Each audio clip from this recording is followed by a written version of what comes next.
he becomes a deliberate participant in the creation and maintenance of his beliefs. This is the holy grail of trading. Ability to manage your beliefs and perceptions on a volitional level is the holy grail. By letting go of the illusion of certainty, he unlocks himself from the prison of his comfort zone and takes responsibility for the reality, winners and losers in trading, of his trading. The market is not responsible. The market is neither good nor bad. It is not a conversation about money and his worthiness that he's engaged in. Rather, it is a conversation about managing risk. As a financial steward, his job, his identity, is to manage risk. Fear, in his belief system and internal conversations, has been transformed into risk management of financial markets rather than being about him. And he invents some instruments to help him better manage risk. I want to elaborate on a topic that we've discussed before, but in a little more detail. During a recent mentorship training session, I made a statement that was grounded in the belief that I had. As the conversation ensued, I realized that this particular belief had not necessarily been adopted by others. As I thought more about this, I realized just how important our beliefs are to trading success and consistency. As part of the mentorship program, I indicated that to some extent, you have to temporarily adopt the beliefs that I have. At some point, however, you have to truly accept these beliefs, or at the very least, adopt your own beliefs. As a result, I decided I should recap some of the beliefs that I do hold and why. Belief one: I accept that I consciously am choosing to use a particular methodology to provide a structural view of the market. As part of this choice, I also have to acknowledge that the market itself is unaware of the methodology. In other words, I do not actually think the market conforms to my methodology, but rather I accept this as a structure in which I choose to view the market. It is important to understand this distinction. Just as there is no holy grail for a technical indicator, the same is true for a methodology that describes the market structure. I could use a different market structure such as Elliott Wave or WD Gann, but I have found that I like this particular methodology. In conjunction with my methodology, I choose to apply ABC, a kind of check on the methodology that has developed independently to my actions. In the context of time frame coordination, it is quite logical to establish a hypothesis that is conditional, non-predictive. If the price of any financial instrument is going to go from point A to point B, up or down, then the lower slash shorter time frames must follow suit. It can be no other way.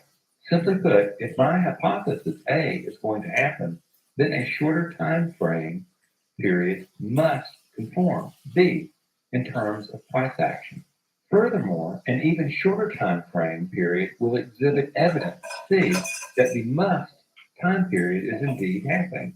And it is this phenomenon that makes the methodology I use and ABC a good combination.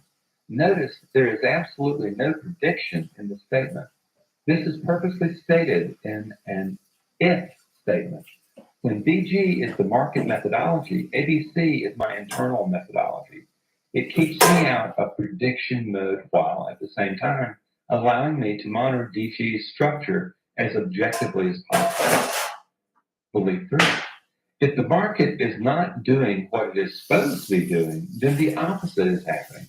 Furthermore, the opposite is likely to happen in a big way. Of course, the supposed to part is grounded in DG. However, something quite simple becomes very powerful. Markets are either going up or they are going down. There is really no alternative.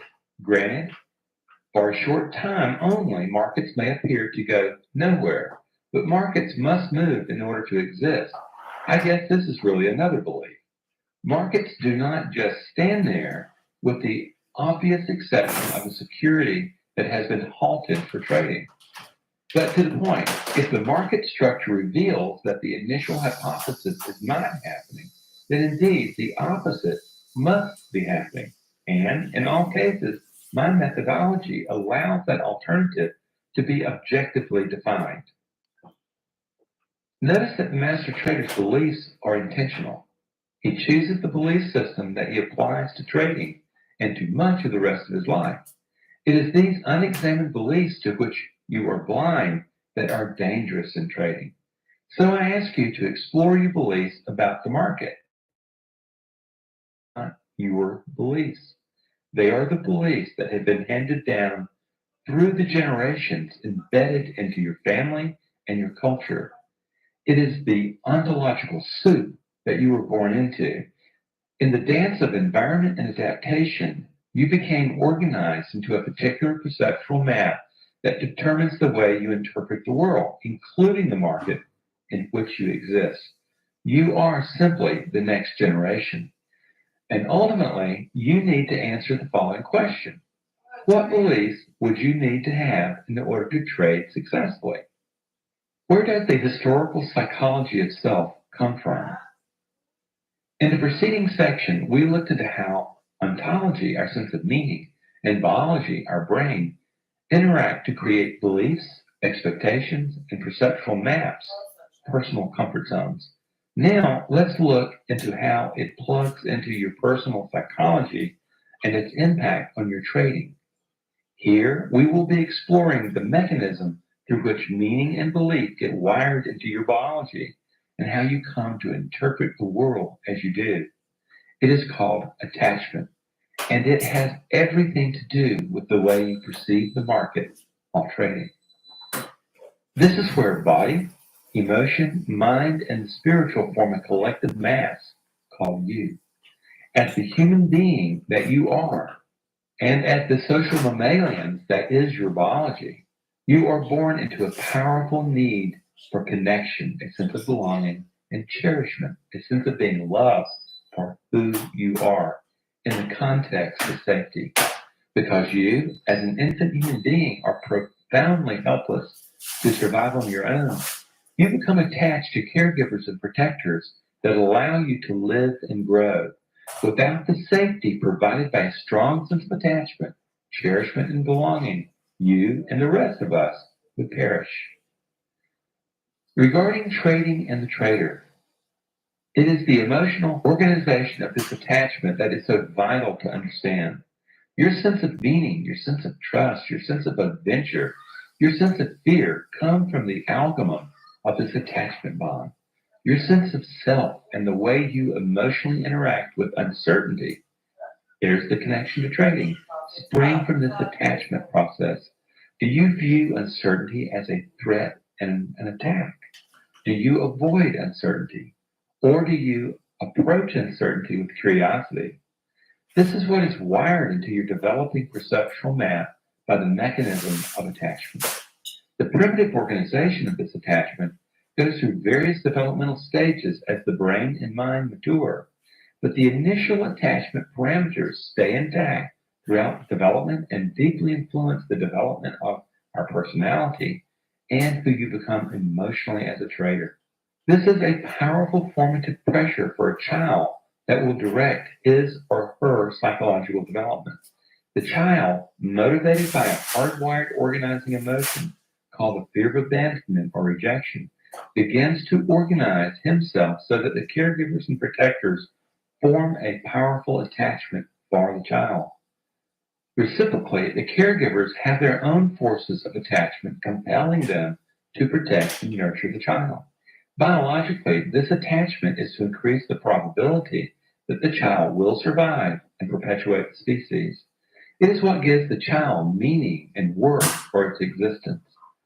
But humans, the highly unusual social mammalians that we are, take this need for attachment from being the need for biological survival, like the way a deer would behave, to a new level.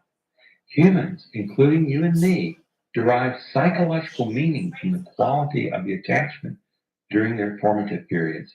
For humans, not only do disruptions to a sense of secure attachment create a biologically wired fear of death, this morphs into many derivations of fear as one grows to maturity that forces continuance of attachment, but also creates a psychological belief about the self and its worth for cherishment and connection. This is the hyperjump between you as a human being and the rest of the social mammalians. This attachment process is wired with some very powerful developmental moments for the developing child. As we discuss the interplay between attachment and development, open your mind to the way this process plays out in your trading challenges and concerns. From Eric Erickson's psychosocial development theory, the child in his first 12 months of life organizes meaning around the developmental task of hope, trust versus mistrust. Can the child trust that the world will take care of its needs? This is where hope comes from. If you walk into your trading room assuming that the market is out to get you, you will have experienced an adult version of this developmental moment that leads to poor trading. And this is an unexamined assumption that you will need to challenge and reorganize to become a successful trader. If hope is present as you envision your trading, you will sense that you can trust that you can learn how to work with the forces of the market. If all is going well in the attachment relationship, the next stage of development, 2 to 3 years of age, becomes very interesting in the evolution of trading skills. The child enters the stage called will, autonomy versus shame and doubt. Now we are hitting the nail on the head. If you experience a shame of inadequacy or self-doubt while trading, you have experienced the self-limiting beliefs wired into your neural circuitry at this developmental moment. Notice that it is not you who develop either autonomy or doubt. It is the environmental forces in which your brain is organizing you to survive. Many times, the confidence that was lost in this moment of development has to be rediscovered. It is there, it's just buried. The next interesting developmental moment in the development of a budding trader is the developmental stage Erickson calls purpose, initiative, industry versus growth. This is the stage that opens and closes between 4 and 6 years of age. If you have ever experienced yourself in procrastination mode while developing and maintaining a trading plan, you have experienced the contraction of possibility in the attachment relationships in which you have developed. The last developmental stage that holds interest for someone who is attempting to develop themselves as a trader is confidence, industry versus inferiority. This stage occurs between the ages of 6 and 11. If you are plagued by a sense of inadequacy and feel you just do not measure up, you have zeroed in on a hotspot of development and attachment relations that need to be revisited and reorganized. All of these stages represent the opening and closing of possibility. The resulting possibility becomes embedded into your neural circuitry to produce a particular belief system on you. The resulting belief system shows up as a conversation possibility in your mind. That conversation possibility either locks you into a perceptual mass of mediocrity or it prepares you to engage the future with a belief about yourself that produces an attitude that accepts uncertainty as part of the fabric of life. The difference is that in one, you are prepared to embrace uncertainty and you will be okay, while the other attempts to make certainty out of a market that is by nature uncertain. What I'm encouraging you to open yourself to in this discussion is to see how these combined models relate to your trading. This is the why. Of why am I not trading better than I am? What holds me back? You are now looking at how development and attachment interact to create the meaning and identity of who you got adapted to be. It is who shows up in the trading room, and unless you are a superb trader, these are the areas you will need to address, one way or the other, to redevelop yourself so that you become the trader you desire to be, rather than the human being whose development got steered away from becoming a successful trader. Fortunately, you can redecide and reorganize the meaning and beliefs that got wired into you during your early developmental period. To master trade, you will need to conquer all the self-limiting beliefs that were wired into you while you were metaphorically asleep.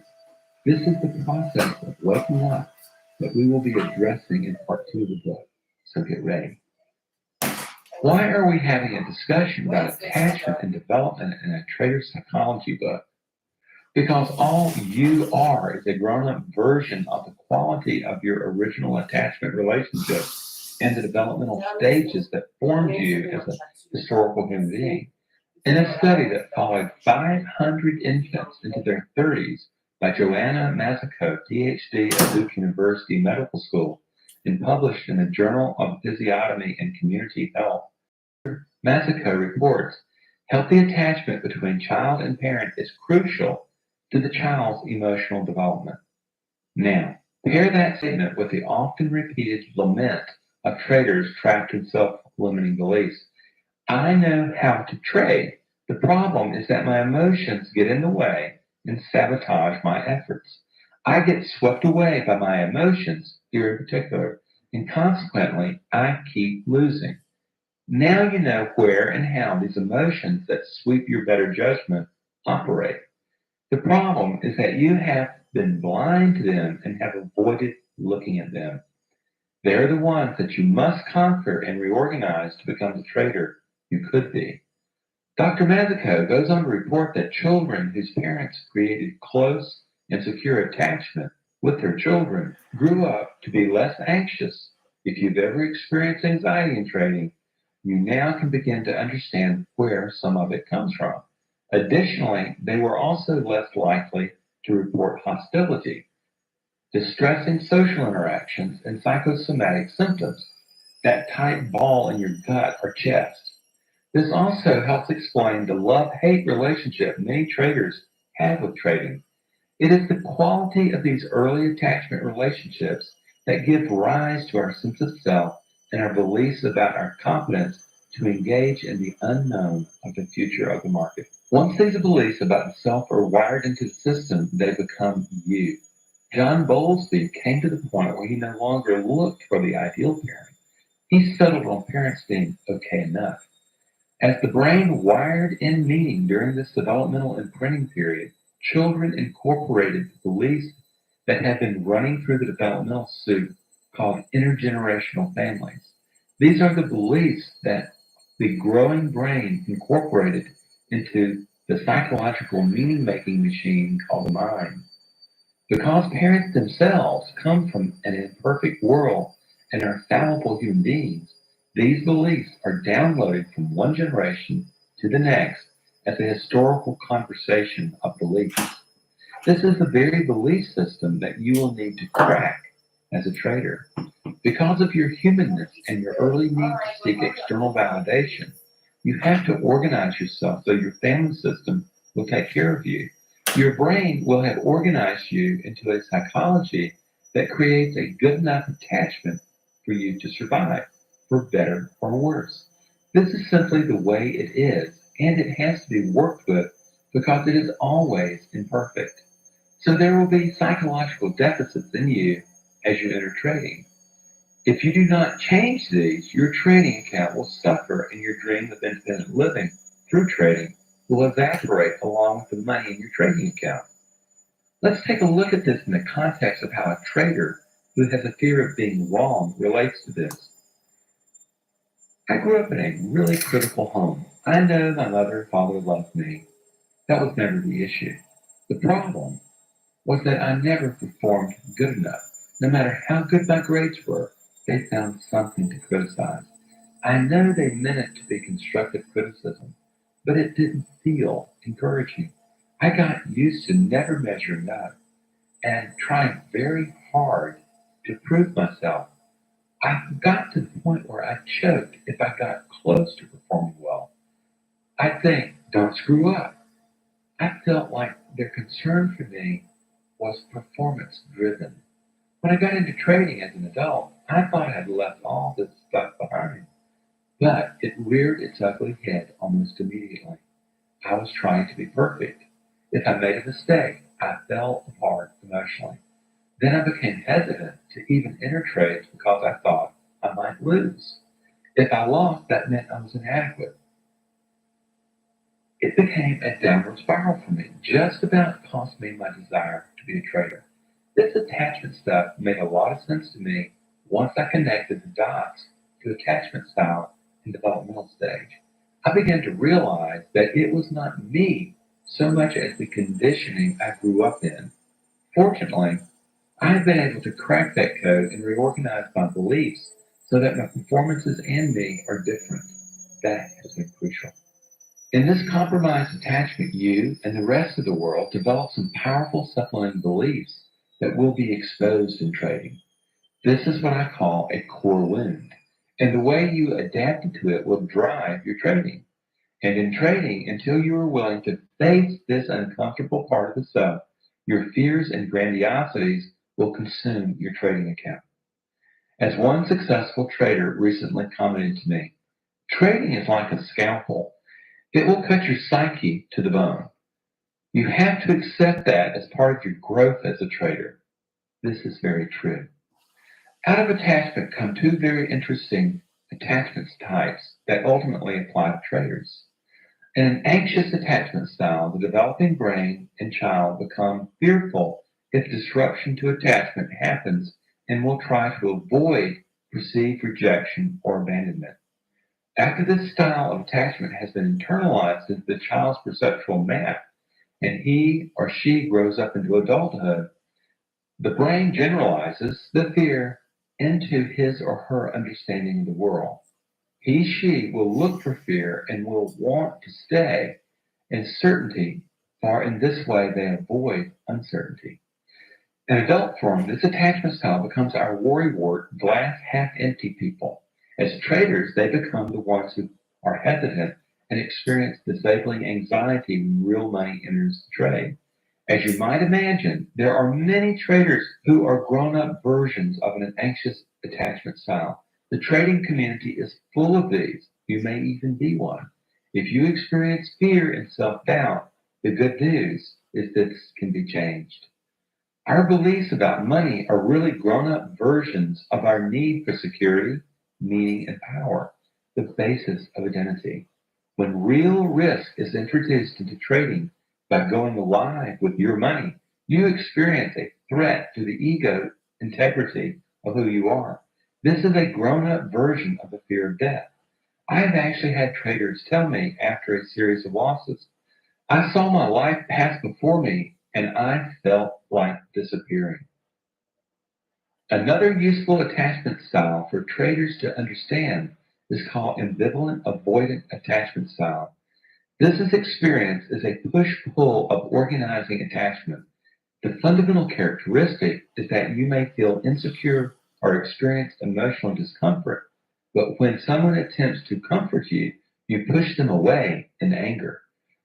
You don't want to feel close. This attachment style shows up in trading as people who engage in revenge trading. You are frightened because you have prior losses, but instead of being comforted, you become angry or possessed to make it back. Again, this style of relating to the world is already formed developmentally as a child. Then, as an adult, it manifests itself in your revenge or impulsive trading.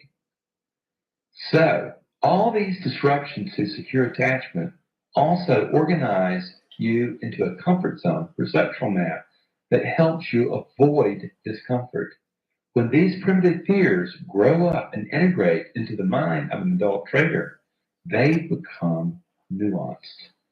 They have moved from the biology of survival to the psychology of avoidance and discomfort, and they collide in the trading room. When you are fearful in the trading room, you are experiencing the triggering of the core wound, the disruption to secure attachment. To the primitive brain, this is the fear of death. To the sophisticated psychological brain, one experiences discomfort and a nuanced fear discussed in the next chapter. The brain, not being able to tell the difference, hijacks the perceptual map of your brain. You call this a bad trading day. It is your avoidance of the psychological discomfort that keeps the patterns in place. This is what we are now going to explore. You know about attachment/development and its impact on the psychology of meaning, and how fear is one of the primary organizational forces of the developing brain and mind. Now, let's take a look at fear and its impact on your trading. This ends Chapter 1. This begins Chapter 2.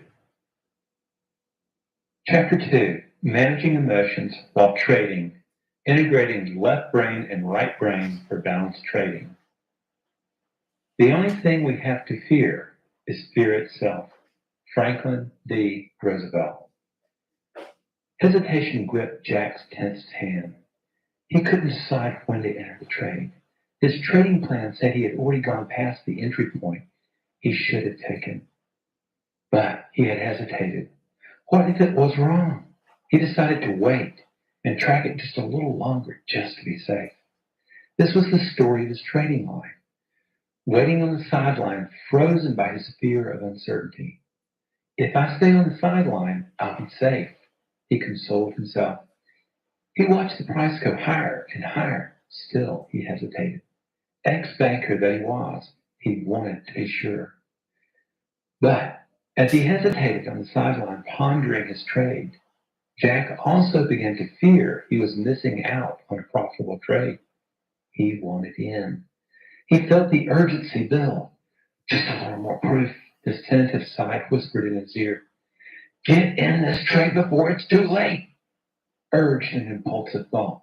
Sitting on the sidelines isn't getting you anywhere. You've got to get in to win. This internal struggle in Jack's mind escalated. Finally, to prove he had the courage to face his fears, he jumped in. The impulse to get in on the trade finally trumped his fear of uncertainty. In a matter of moments, however, the price began to tank and hit its stop. Because of his hesitation, Jack bought beyond the higher end of his entry range. He had missed the opportunity of profit. Instead, he took a small loss. Hesitation was fatal. Slamming his clenched fist on his desk, he chided himself. I know how to trade. What's wrong with me?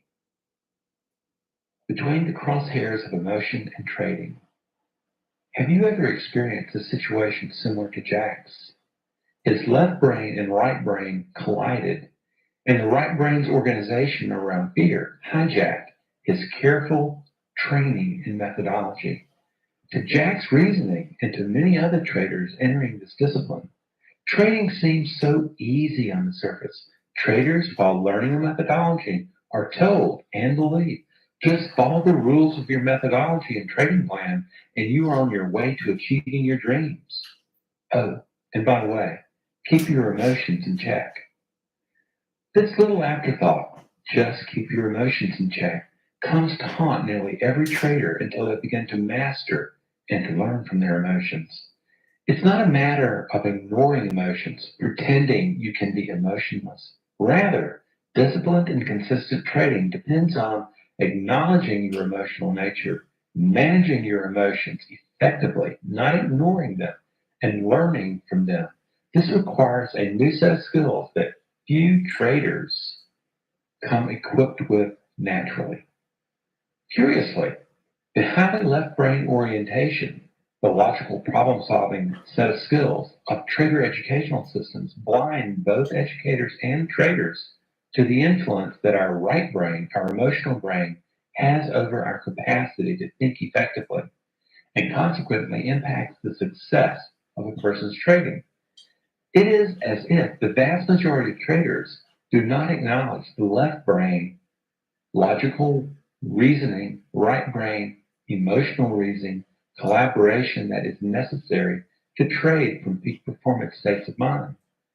And this is true. It requires an integration of the analytical left brain and the intuitive emotional right brain. Otherwise, as many traders demonstrate daily, as Jack did in the example above, the trader blows up his capacity to trade well, even when he knows mechanically how to trade. The flaw is simple and counterintuitive to the rationalistic mindset through which traders are taught to view the world, particularly given a trader's bias to look for predictable certainty in the market. We can get stuck in a way of viewing the world that believes on a basic level that if we really know the causal rules that logically govern the market, then we will succeed.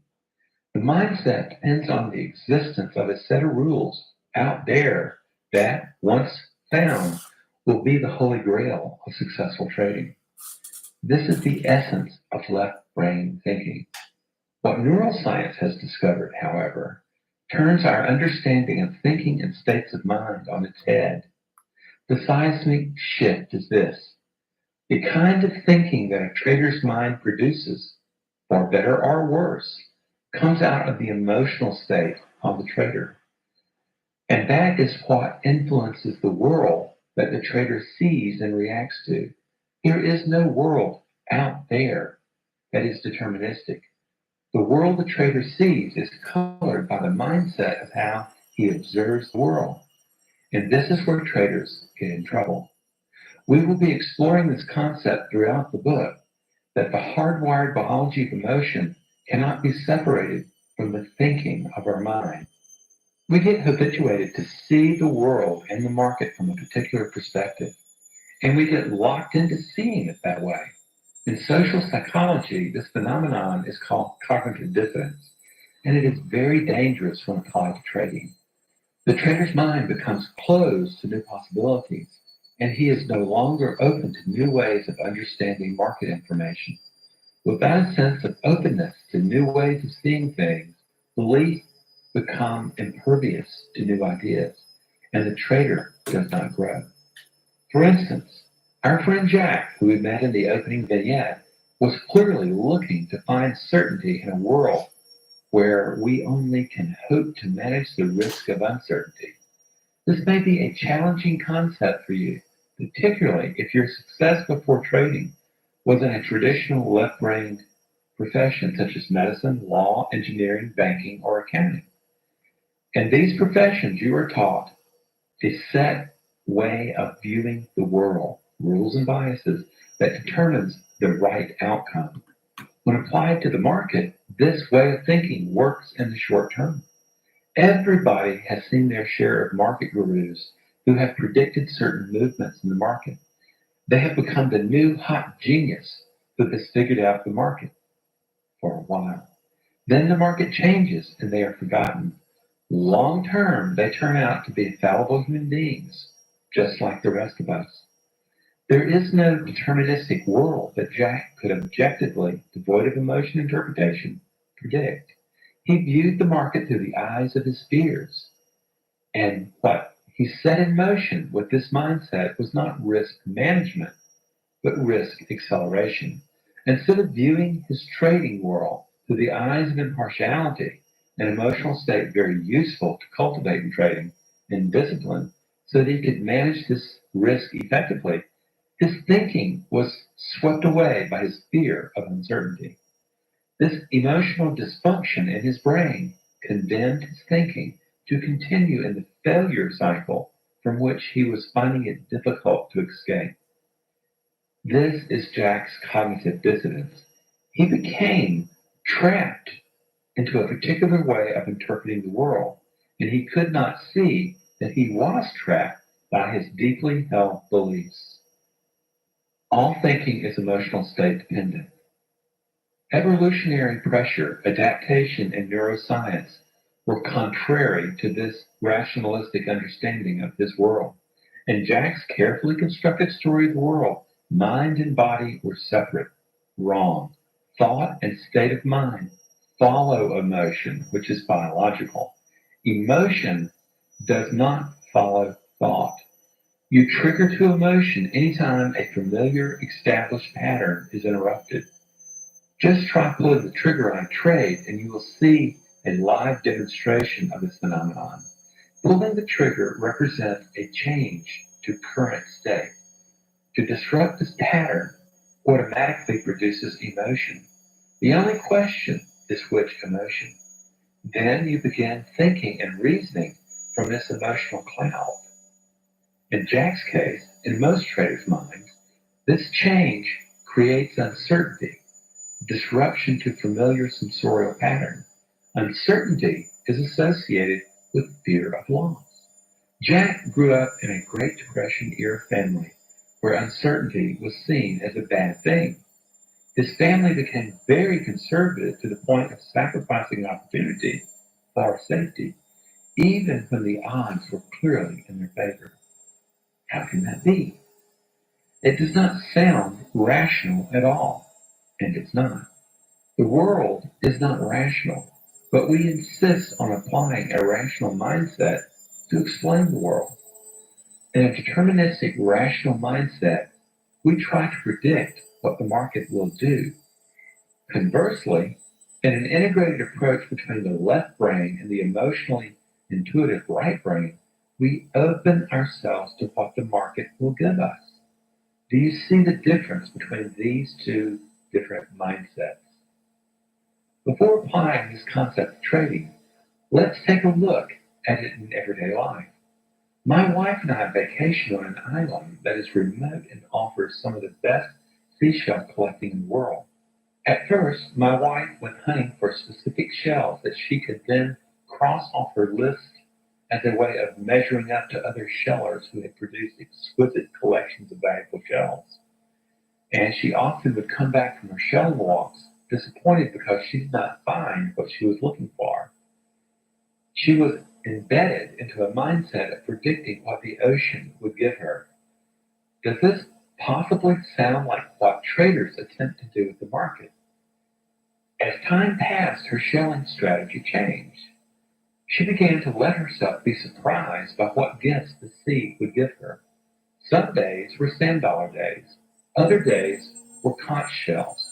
Each day, depending on what the sea was willing to provide, she opened herself to the possibility of receiving its gifts, rather than trying to force her will on the vastness and unpredictability of the ocean. Sounds like the market, doesn't it? What she realized was that she had been passing by treasures from the sea because her mind was so focused on finding what she was looking for. The treasures had always been there, but she had to develop the eyes and mindset to allow her to see what the ocean was willing to give her. What difference would this make in creating and working from your trading plan? A very successful trader who had been through the training outlined in this book described it this way. When I plan my trading day, I establish different strategies for trading action so that I am prepared for whatever the market gives me. I don't hold a belief that I can predict what the market will do, but I do hold an assumption that I can prepare myself for what the market will give me. If you drop the deterministic mindset, a whole new world of possibility shows up. Instead of attempting to force my will on the market, I have learned to prepare myself for what the market opens to me. Emotionally, I'm much more settled now, and my trading is much more calm, consistent, and profitable. What opens to you as you observe the dance between yourself and the market from these two stories? We create our understanding of our world from our adaptations to our deepest fears and desires. We try to force our will on an uncertain world in order to create an illusion that the world is predictable, but this mindset limits our potential as a trader. Historically, this biological bias had great survival value. It allowed our ancestors to biologically survive in the short term. This is the essence of survival adaptation.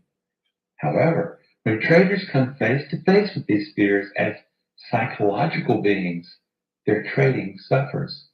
The emotional brain that evolved to help humans avoid mortal threat can be a trader's enemy if not properly managed. After all, a trader is alone with just his thoughts and those screens during a trading day. There is no external distraction from all the thoughts that whirl in his mind as he moves from observation to action. This is where it gets tough in the solitude of trading. There is no escape from your deepest beliefs about the self or the fears that have been pushed beneath the surface of your awareness. That is exactly what happened to Jack. Being gripped by his fear of uncertainty, he questions his every move. The self-doubt and second-guessing that arises out of his fear holds his reason hostage. Consequently, instead of finding the courage to act in the face of his fear, he hesitates, pulling the trigger until the opportunity is gone. Emotion takes over and trumps thought. Take the housing bubble fiasco for an example.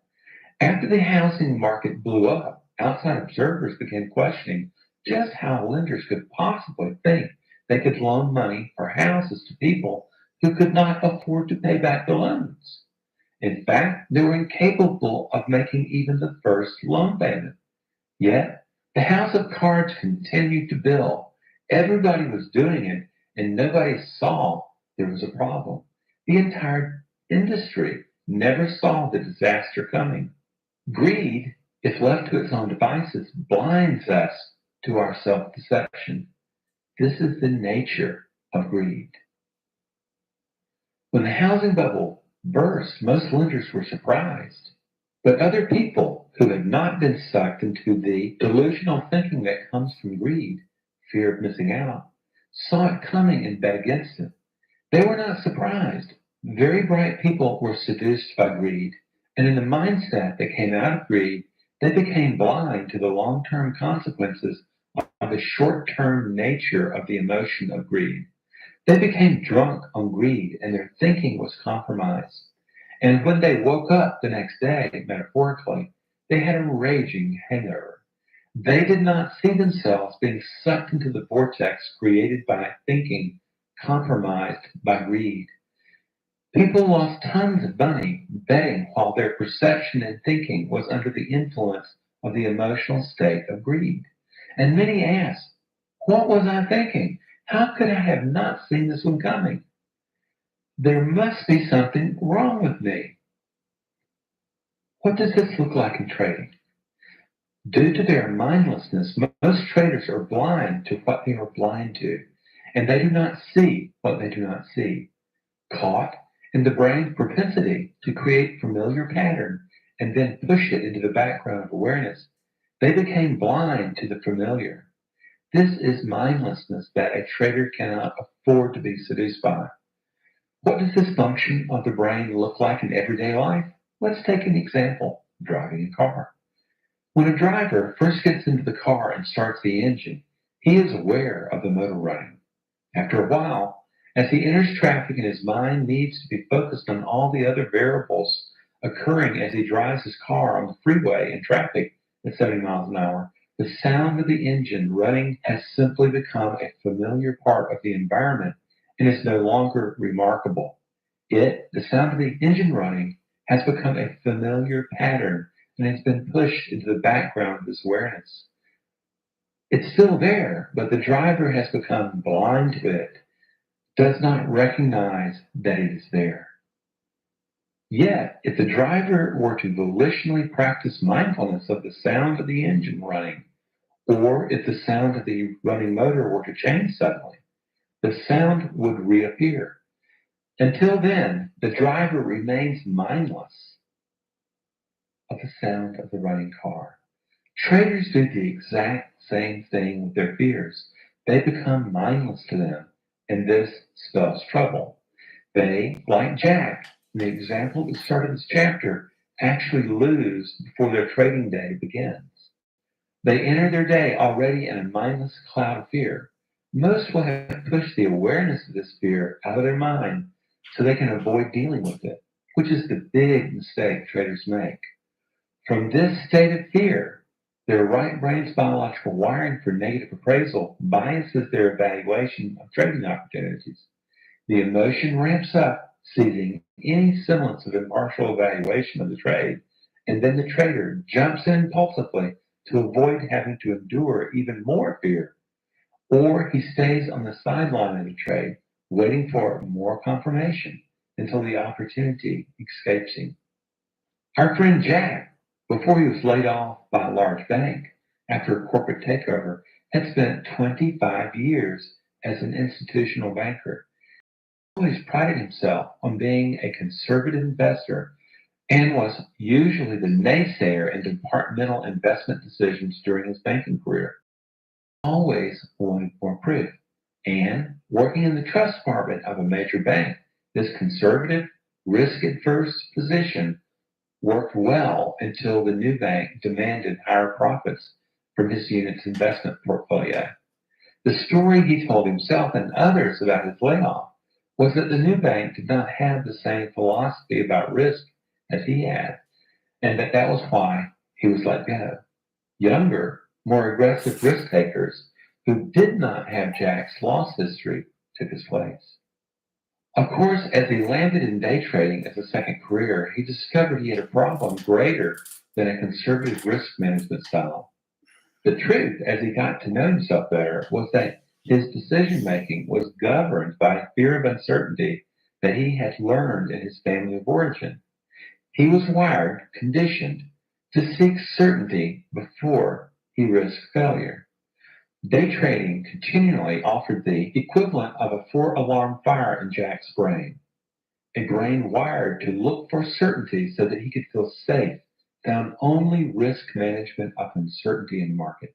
This threw his decision-making capacity into flux, and the risk-aversive investor that he was got swept away into impulsive decisions in the heat of a trade. And here's the kicker. When the trader, Jack in this case, goes back to review his trades, he looks at his trades incredulously and asks, what was I thinking? I know how to trade. How could I possibly have made such a stupid decision? The difference between the thinking from which he later evaluates his trading day and the thinking that drove his trading during the heat of the trade is his emotional state. Even before he started his trading day, his thinking was corrupted by fear. Jack, similar to other traders, felt a sense of dread thinking about his trading day. Out of this emotional state of fear came the mindset that evaluated the market. The mindset saw danger to escape, not risk reward opportunity to manage. That mindset blinded him. Remember how the brain creates familiar pattern and pushes it out of awareness to the risk management skills of his methodology, and instead focused his attention on the avoidance of fear. Out of that, he acted irrationally and made decisions not consistent with his trading plan. Then, after the threat of his trading day was over and he was back in a calm state of mind, he reviewed his trades and could not understand what possessed him to trade so foolishly. In his rationally, that's just an emotional state like fear. Trained mind.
Shemai, have you left the stove on purpose? Well, there's only one stove in the house.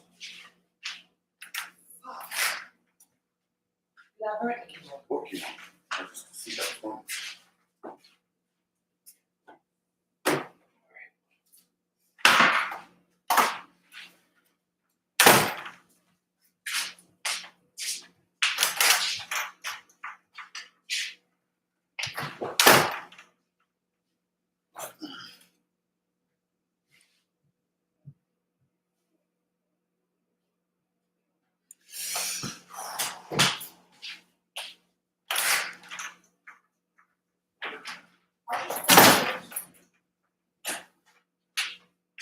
You can call it. Call it.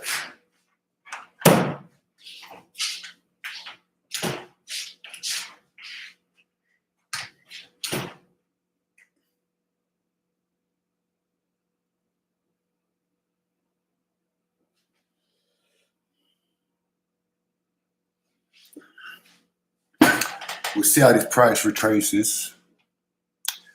If it retraces well and sets up, we possibly get along. We'll see. Oh.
Your emotions are not just feelings, they're frequencies.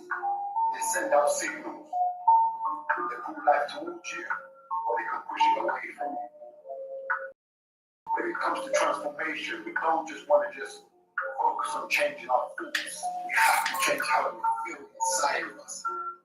Because if you're saying, I'm a winner, when energy is screaming, I'm afraid, I'm scared, what will respond to your emotional energy more than your words at that time?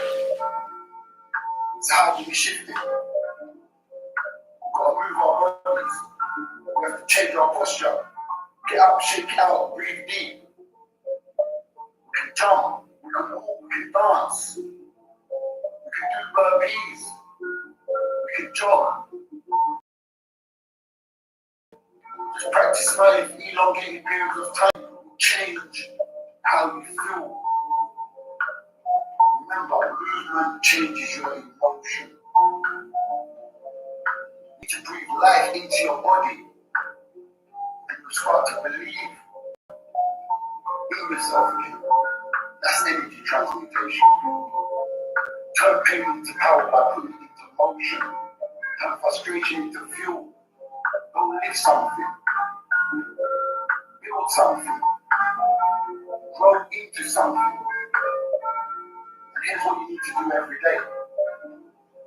You want to catch that feeling. Yeah, the one that you want to change. And make it your vibe. Don't run from it. Because once you're aware of it, that's going to help you to change it. Then you want to shift your state from breathing, movement, going out in nature, breathing water, or just dancing to music. Speak new energy into your body. Say it with emotion, like true power. Even if you have to shout, I'm rising, I'm not done. I choose power over pity. I get better, I'm not bitter. Whatever your problem is, use affirmation, use your voice to shift how you feel. That's alignment, that's embodiment. That's how you get your mind and your emotional energy to speak the same language. Because once your thoughts and your emotions agree, the world begins to shape you. Without that resistance, without that friction, or not so much of it. That's the vibration that aids you in creating your reality, your experience.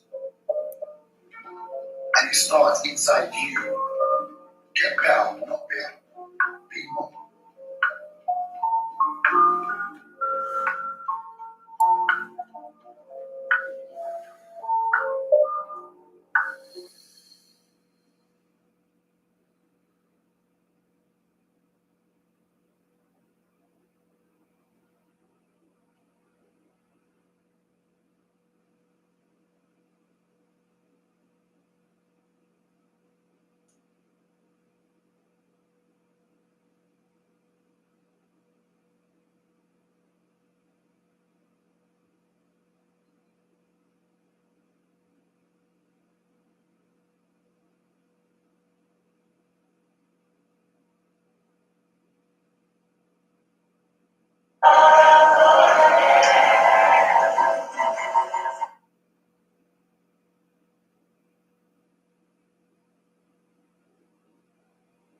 Oh shit, you touched that right.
Everybody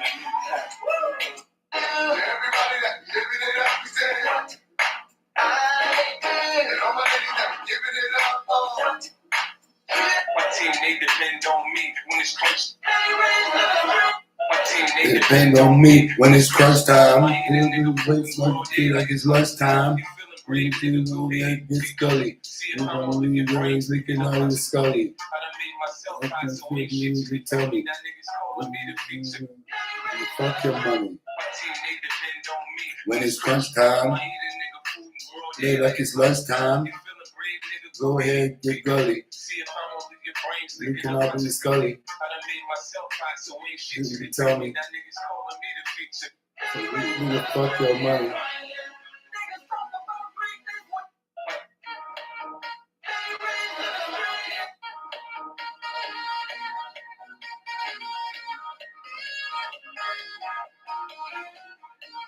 The nigga that got more money than everybody is working harder than everybody, then something's wrong. Nigga like 50 ain't sleeping, bro.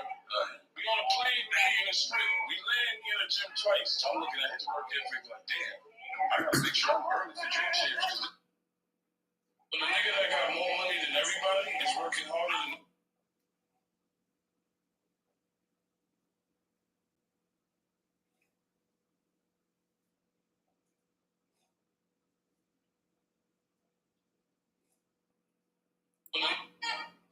my team, they depend on me. When the nigga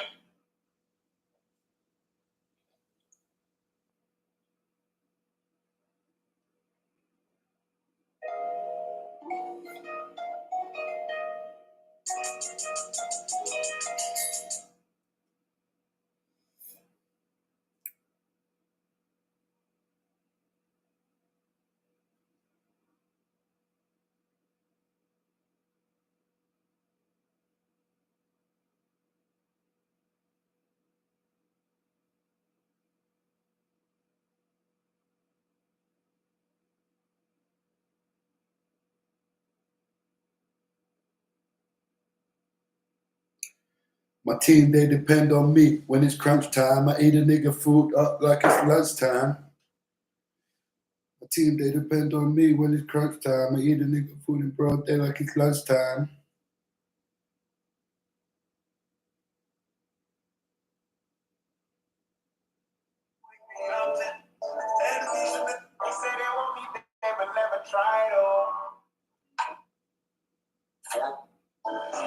That Gucci Uber doesn't need a lift. Will you marry me? Baby, I will be the fish. Know that you're my first and last. I will get by me. Drinking sake. Now Gucci, not come to get that mini bounce. I'm a million now. We'll put my feet under pressure.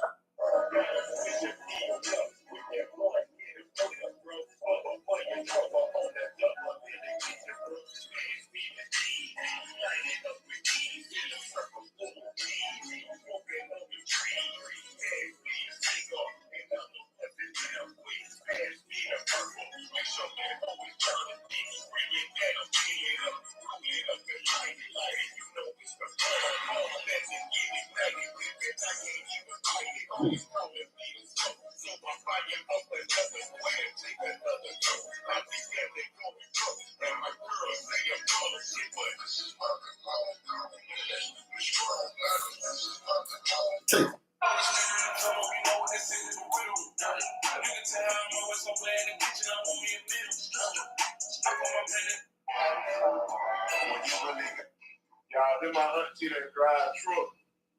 She stopped by Popeyes and got some of that Don Julio chicken. Now she ain't thinking she genuine in them flea market Nikes with all them goddamn utility belt on and that ugly ass shirt.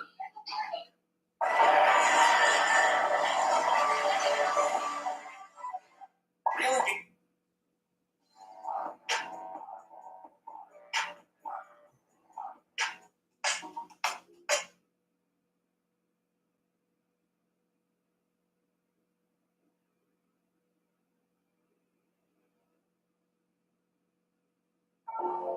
Your emotions are not just feelings, they're frequent.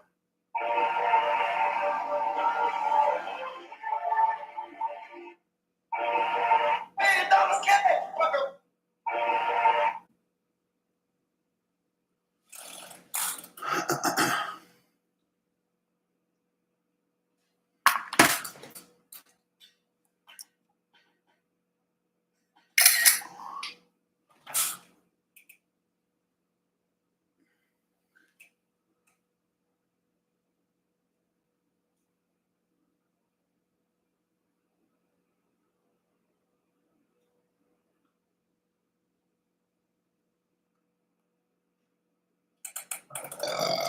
Excuse me.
Your emotions are not just feelings, they're frequencies. They send out signals.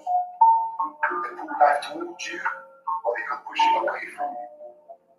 So when it comes to transformation, we don't just want to just focus on changing our thoughts. We have to change how we feel inside of us. Because if your mind is saying, I'm a winner, when your energy is screaming, I'm afraid, I'm scared, what will respond to your emotional energy more than your words at that time. So how do we shift it? We've got to move our bodies. We have to change our posture. Get up, shake it out, breathe deep. We can jump, we can walk, we can dance. We can do burpees. We can jog, stretch. We can even smile. Just practice smiling for elongated periods of time. Change how you feel. Remember, movement changes your emotion. You need to breathe life into your body, and you start to believe in yourself again. That's energy transmutation. Turn pain into power by putting it into motion. Turn frustration into fuel. Go live something. Build something. Grow into something. And here's what you need to do every day. You want to catch that feeling. Yeah, the one that you want to change. The negative vibes, don't run from it. Because once you're aware of it, that's going to help you to change it. Then you want to shift your state from breathing, movement, going out in nature, breathing water, just dancing to music. Speak new energy into your body. Say it with emotion, like true power. Even if you have to shout, I'm rising, I'm not done. Like true power over pain. I get better, I'm not bitter. Whatever your problem is, use affirmation, use your voice to shift how you feel. That's alignment, that's embodiment. That's how you get your mind and your emotional energy to speak the same language. Because once your thoughts and your emotions agree, the world begins to shift you. without all that resistance, without all that friction, or not so much of it. That's the vibration that aids you in creating your reality, your experience. And it starts inside you. Get better, not better. Be more.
You slept with that woman's husband.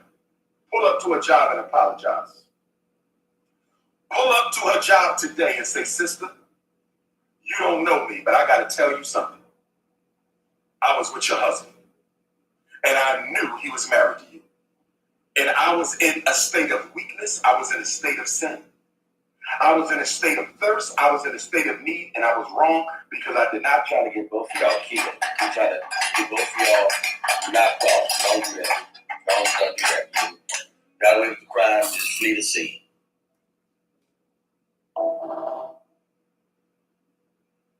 You slept with that woman's husband.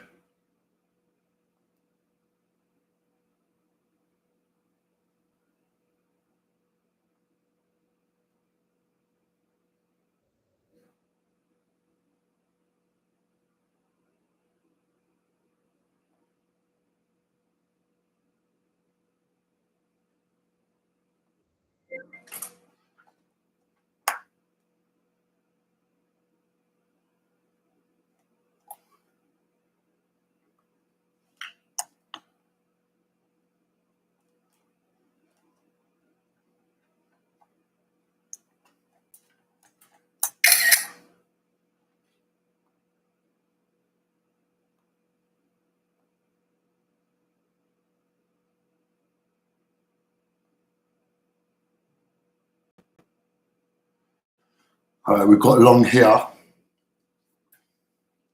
just now.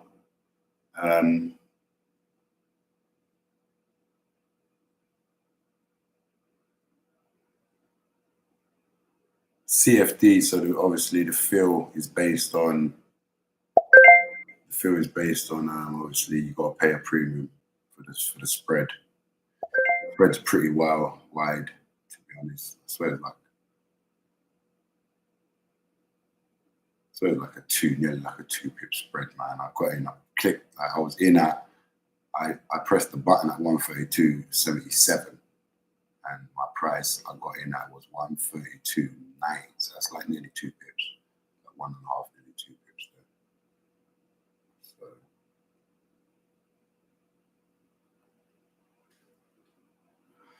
So, reason entering.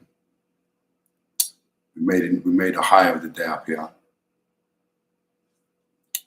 We've got another daily high, previous daily high at 294. What is that? 132 at 133.0.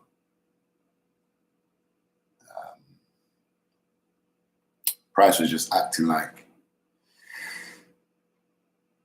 it wanted to. All right, then, well, I was wrong. Looks like we're gonna get taken out. Definitely coming out for the lows. I thought that was the lows taken out. I was wrong. Should have waited. Maybe it's going to come down actually right into this fair value gap. My fault, stopped out. Not getting back in. A little annoyed with that, but it is what it is. Should have waited that extra little few minutes. I looked at it, I thought, you know what, is that the shakeout? This little slip here on this thing. So I thought, on this top, on this bottom intel. I thought that was the shakeout. Obviously, I was wrong. Price going to probably come in a little further into that fair value gap, which I should have waited for. So we're going to take this one on the chinny chin and trade.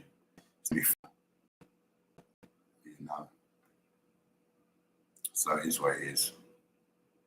Should I get out early? Nah, not worth it.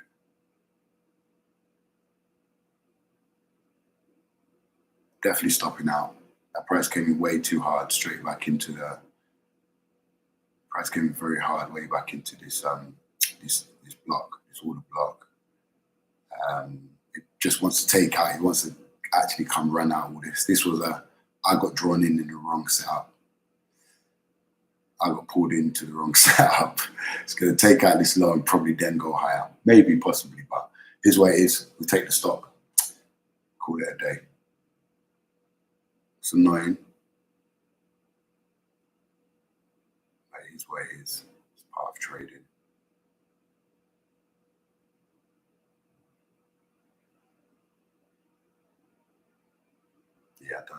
Well, if that gets over the 90 EMA strong, definitely still got definitely showing a chance of still being in this trade. Okay, all right, price is doing something different. That's what I'm saying, you never know what the market's going to do. But that bar came in very hard, so I just thought it's going to want to come down further into the fair value gap. You see the fair value gap I had on this page? I thought price might want to come into this fair value gap, but where we slipped out here a little, then we made this move to go higher. That was basically like the trick in it. I thought that was the trick when it came in, to say, okay, we're going to stop you out before we go up. But obviously I'm wrong and we're going long.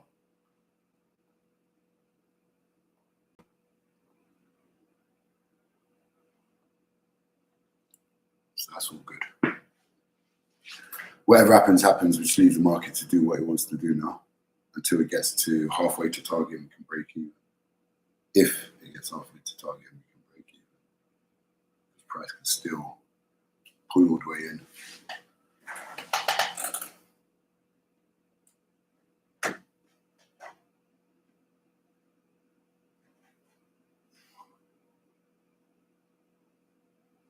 Could be just drawing in more. Could be just drawing in more longs before it takes out the shorts. Who knows?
Wow. Look at that shit, boy. See, I said drawing in more longs before we go short. Right. Goodbye. Crazy. See, that's the shakeout now. Now watch it. Wait, what's that? Is that some news or something?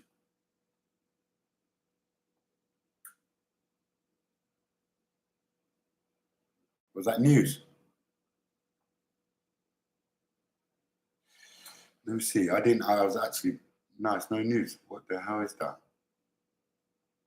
And look, took me out and it's going high. See, should have waited. Should have waited. Wow. I think we should get back in.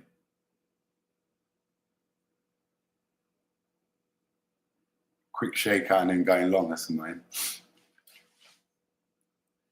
Yeah, there's nothing happened. 9:30. Nah, nothing.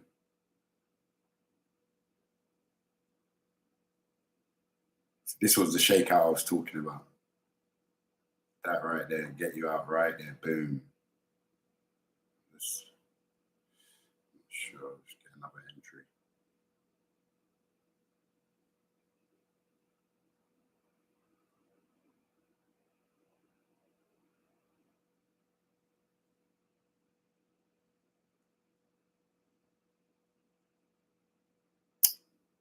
Man.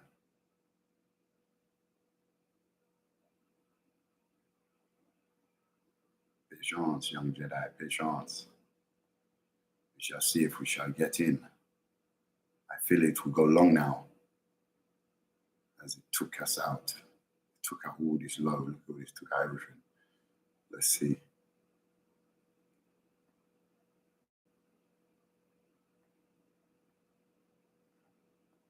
All right, let's just get in.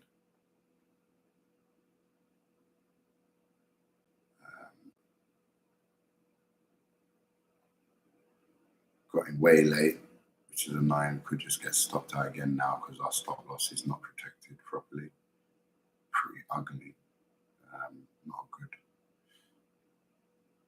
Not a good entry at all.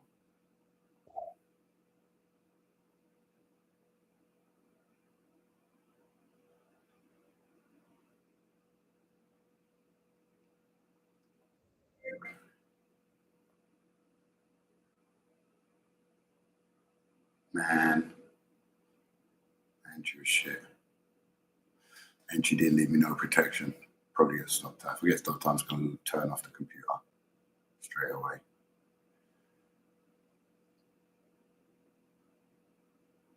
Should have gotten a little bit more of a better entry. Let's see how it goes. Doesn't look good at the moment, but we'll see. Just don't like where my stop is, just a bit vulnerable, that's all. Might have to take a 10.132.99. Where's the actual? No, my stops.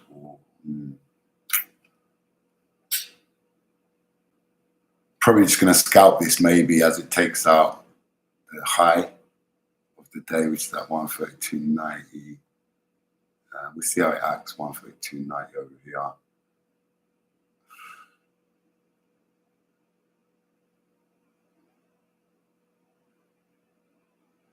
Price might want to mess about. It's going to go long, but I just want to mess about. See how tight my stop is, terrible. That's the thing I'm not really happy about. All right,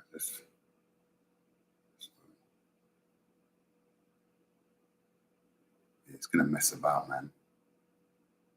It's going to mess about before it goes long. I feel to just possibly get out because we're right at the resistance. You get a lot of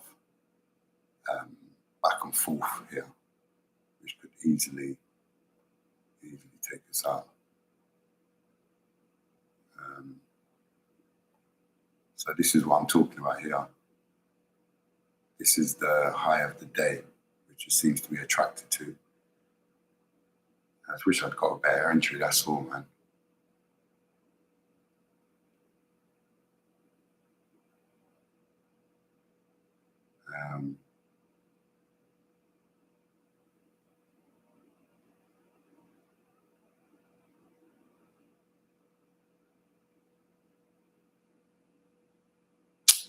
Don't let me stop, man.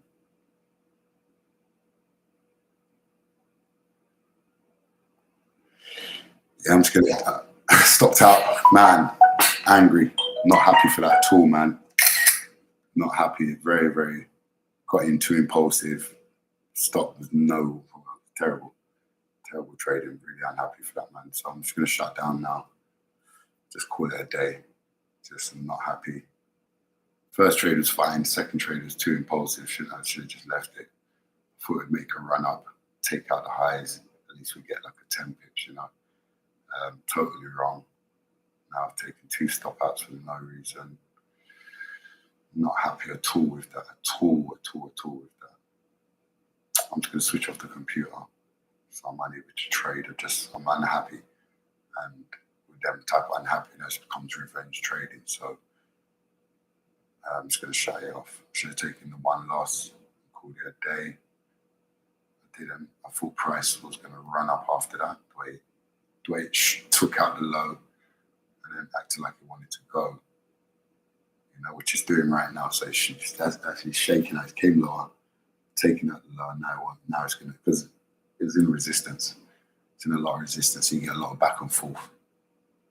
Should have left my stop even wider. I just waited for this pullback to enter on, which would have been more sensible, honestly. All right, so we're gone. I'm not going to take another trade. It's just too much messing around here. Taking 2 trades already. Just Should save my second bullet at least. I don't even like taking 2 trades, just one. So I'm a little annoyed because I know price is probably going to run up. But me taking no trades crazy. 3 losses for no reason just don't make sense. Price in heavy resistance. So I just take it on the chin. I'm not happy with the second trade really. That's really what I'm not happy with. The stock weren't placement weren't good. It's too impulsive. So that's what's really bugging me at the moment. And now watching it, gonna now make the move to go higher is what's gonna really, really hurt me more. And I want to enter again. You know, I want to press the button again. I'm not gonna. I should have just left it from the one trade. I'm gonna take 2 on the chin and just shut this down. Shutting it down. It's annoying. I don't want to watch this right now because I just want to get back in the trade already. Because obviously we see where it's going. But if it doesn't go, that's 3 losses for no reason. Don't make sense on one day. 2's even too much. Only 1 should be. So I'm just going to shut this down so I don't have to watch it, man.